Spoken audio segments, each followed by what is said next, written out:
मांस के रखवार जब गिद्ध हो जाएंगे तो ऐसा ही सिस्टम होगा। ऐसे इसी प्रकार से खतरा भी है और 30,000 रुपया का नोटिस मेरा हमको भी बोला कि तुमको जेल जाना होगा। नमस्कार, मेरा नाम है संतोष और आप देख रहे हैं तिरहुत दस्तक।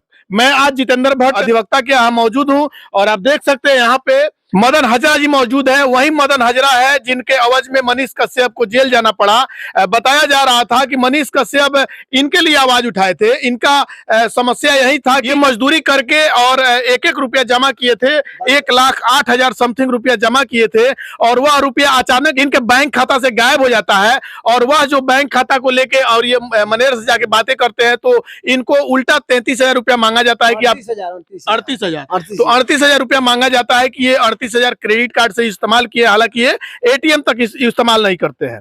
हालांकि उसको लेकर 2019 में केस भी फाइल किया गया था और केस फाइल करने के एवज में इनको न्याय नहीं मिला तो ये कहीं ना कहीं मनीष कश्यप की दरवाजा खटखटाए और मनीष कश्यप इनकी आवाज को बुलंदी से जब उठाना शुरू किए, बैंक के सामने जाकर जब वीडियो बनाना शुरू किए तो इन पर केस फाइल हो गया और मनीष कश्यप को जेल जाना पड़ा। इन्हीं से जानने का प्रयास करते हैं आखिर क्या मामला था, क्या सच्चाई थी। वकील साहब मौजूद हैं और मदन हजरा जी मौजूद हैं। इन्हीं की जुबानी हम लोग जानने का प्रयास करते हैं क्या मामला था। बहुत बहुत धन्यवाद, आपके सभी दर्शकों का अभिवादन। अच्छा ये बताइए, मनीष कश्यप जी पर केस हुआ, आखिर वजह क्या था? पहले जो फर्स्ट केस हुआ था कि वजह तक केस का क्या वजह था? देखिए 193 21 कांड संख्या उन्हीं में उनकी कुर्की जब्ती हुई थी। मनीष कश्यप बहुत सारे लोग जानते हैं तमिलनाडु के केसेज में या अन्य केसेज में हुआ था, लेकिन नहीं, 193 21 कांड मझौलिया थाना कांड संख्या उसी में उनकी कुर्की जब्ती हुई थी।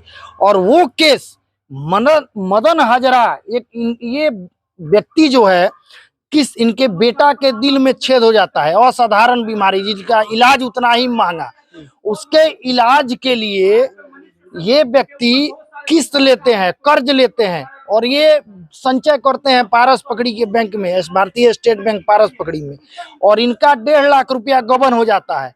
बैंक 1,08,96 रुपया 1,08,96 रुपया इनका गबन हो जाता है। 1,08,000 कहने में तो ये संख्या छोटी है उन बड़े लोगों के लिए, लेकिन एक गरीब जो 300 का मजदूरी करता है, जो बिल्कुल टाटी मड़ई के घर में, उसके लिए बहुत बड़ी रकम है। वो पैसा आज रहता तो मदन हजरा का बेटा नहीं मरा होता, वो अपने बेटा को बजा लिया रहता। आपके बेटा इस दौरान आपको डेड कर गया? हाँ, मर गया, मर गया, लखनऊ पीजीआई में मरा हुआ है। अगर वो पैसा अगर निकल जाता तो क्या आपके बेटा आपका लड़का बच जाता? तो इसके दोषी किसे मानते हैं, या बैंक वालों को कि सरकार को दोषी मानते हैं? देखिए दोनों दोषी है। सरकार ने देखिए पूछने जब इसी प्रशासन ने गलती नहीं किया, प्रशासन की भी 2019 की घटना है और ये बैंक वाले पैसा गबन कर लेते हैं। बार बार ये जाता है व्यक्ति थाना में केस दर्ज कराने, अपनी शिकायत करने, कोई एक्शन नहीं लिया जाता है क्योंकि इसके पास पैसा नहीं है एफआईआर दर्ज कराने के लिए, देने के लिए। ये गरीब व्यक्ति है, ये कहाँ से पैसा देगा कि इसका एफआईआर दर्ज होगा? मनीष कश्यप अगर वही मामले को उठाते हैं तो ऊपर केस ठोक दिया जाता है। जब नहीं एफआईआर दर्ज हो जाता है तो मनीष कश्यप के पास से हार पाच के जाते हैं, क्योंकि मनीष कश्यप जी गरीबों के मसीहा के रूप में पश्चिमी चंपारण में जाने जाते हैं। तो ये जाते हैं मनीष कश्यप जी इनके प्रश्न करने के लिए बैंक में जाते हैं और उल्टे जवाब में बैंक वाले मनीष कश्यप को 300 सरकारी काम में बाधा 353 में दर्ज करके 193 21 कांड संख्या में फंसा दिया जाता है मनीष कश्यप। तो एक सवाल सर, केस तो बेतिया कोर्ट में बेतिया में हुआ था, उसके बाद में बेतिया मामले में उन पर सरेंडर किया जाता है, कुर्की जब्ती होता है और जब सरेंडर कर देते हैं तो फिर उन पर केस लाद दिया जाता है।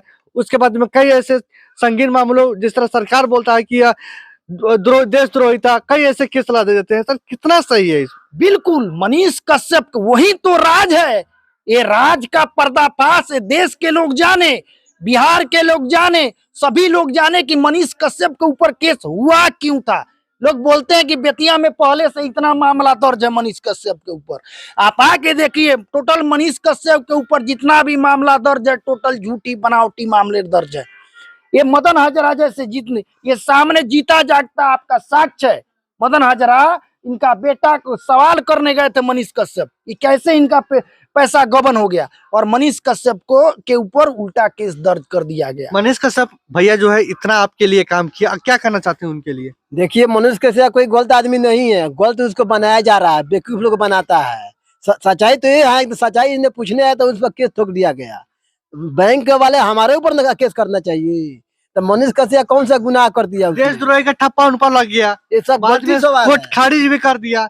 लेकिन बहुत सारे ऐसे व्यक्ति अभी भी कर रहे हैं कि तुम पर देशद्रोही का केस लगा था। क्या कहना चाहेंगे सर? तो गलत सभी लोग जानते हैं, वही तो आप लोग पर्दाफाश यही मदन हजारा को समाज में लाने की जरूरत है। ये मदन हजारा बताएंगे क्यों केस हुआ था मनीष कश्यप यदि के ऊपर। सिस्टम से सवाल पूछो तो तुम पर केस ठोक देंगे, ताकि तुम सिस्टम से सवाल ना करो। बिल्कुल, आप जब खामोश ऐसा- रहो, मौन रहो। जब ऐसा रवैया रहेगा तो गरीब के साथ कोई होगा हादसा होगा तो कोई किसी को बुला के ले जाएगा तो और इसका उसी मतलब केस गरीब में देखिए, उसी पर ठोक दिया जाएगा। जाने उस ये विषय कौन पे सा हम लोग कानून आते है? हैं, उस विषय पे आते हैं। ये 2000 उसके बाद 2021 में मनीष कश्यप के ऊपर केस हो जाती है। उसके बाद जबकि पहले का मेरा केस है, 19 का केस है। 19 में दिए हुए हैं, नहीं केस देते, हार 5 के जाते हैं। ये 156 सीआरपीसी के तहत कोर्ट से FIR 19 का है होता है और वो 156 जाता है जांच में मझौलिया थाना, और जांच में ही कितना साल रह जाता है। तो 2022 19 का में मेरा केस है, सबसे पहले मेरा ही केस है।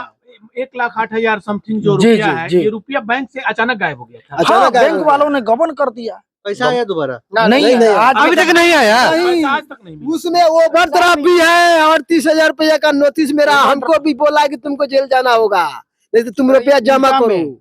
आपकी उल्टा। उल्टा देखिए, तब बैंक उसमें हमने बुला के लाया। हम बैंक इसका का 50,000 निर्माण ही जानने के लिए। उसीलिए होता है। रुपया क्या चीज का? ओवरड्राफ्ट बता रहा है, क्रेडिट कार्ड से पास हुआ रुपया इतना ही कला क्रेडिट कार्ड था आपके पास? हाँ? क्रेडिट कार्ड था? नहीं है, ये नोटिस नोटिस दिया हुआ है। अभी देखिए इसमें ये नोटिस पर्सन है, फाइल में। ये ATM चलाना, क्रेडिट कार्ड और डेबिट कार्ड, ये व्यक्ति क्या जानता है भाई? इनको तब इनका FIR दर्ज नहीं होता है, तब ये 156 आता है, जब तो कई साल तक रह जाता है थाना में। आप इनका साथ दे रहे हैं, कहीं आप पर भी केस न कर दिए, सरकार न कर दे? अरे हम लोग तो कैसे मुकदमा डर के नहीं लिए- लगता है सरकार से? मनीष कश्यप को बाहर जब निकाले तो डर नहीं लगा? डर तो लगना चाहिए सर। बिल्कुल देखिए नहीं। कैसे कैसे इनका जब क्रेडिट जब डेबिट कार्ड चलाना नहीं, जिनको नहीं आता है वो कहते हैं कि बोलो क्रेडिट कार्ड मैं क्रेडिट मनीष कार्ड से- ये ना कश्यप बोल का क्रेडिट कार्ड से न्याय का लड़ाई लड़ा, जी। अब मदन हजारा का न्याय का लड़ाई लड़ने जा रहा न्याय है। मिलेगा? बिल्कुल न्याय मिलेगा, लग रहा है सर। बिल्कुल मिलेगा। तो जेल से अब बाहर आ गए और फिर से जहां से कहानी खत्म हुई थी वहीं से शुरू हो, और कि इनकी न्याय की लड़ाई मनीष कश्यप जी, हम कोर्ट से तो हम लड़ ही रहे हैं, बाहर मनीष कश्यप जी न्याय की लड़ाई लड़े, जी। मनोज तिवारी जी इनकी न्याय की लड़ाई लड़े, सभी मिलके, आप सभी पत्रकार बंधु सभी जब एक साथ जब हम लोग जुटेंगे तो इनको न्याय नहीं मिलेगा। यही सिस्टम ना है कि मनीष कश्यप को जेल, जांच नहीं हुई, मनीष कश्यप के ऊपर एक पत्रकार के ऊपर NSA लगा दिया गया। यही ना सिस्टम है बिहार की। एक गरीब को न्याय नहीं मिलता है, अमीरों को न्याय मिल जाती है। जिसको आप चाहते हैं उसको झूठा केस में फंसा देते हैं। जिसको जांच, जब मांस के रखवार जब गिद्ध हो जाएंगे तो ऐसा ही सिस्टम होगा, ऐसे इसी प्रकार से सिस्टम चलेगा। जिनको जांच करना है क्या सही है क्या गलत है, जिनको उसका रिपोर्ट देना है, सही तथ्यों का रिपोर्ट देना है, वो जब इस प्रकार से सौंपेंगे, या पुलिस कर्मियों ने क्यों नहीं सही रिपोर्ट दिया मनीष कश्यप के 193-21 में कि मनीष कश्यप दोषी नहीं है? कोर्ट को उन्होंने सही रिपोर्ट क्यों नहीं, डायरी उन्होंने क्यों नहीं कोर्ट को सही डायरी दी, क्यों नहीं चार्जशीट उन्होंने सही क्यों नहीं बना के भेजा?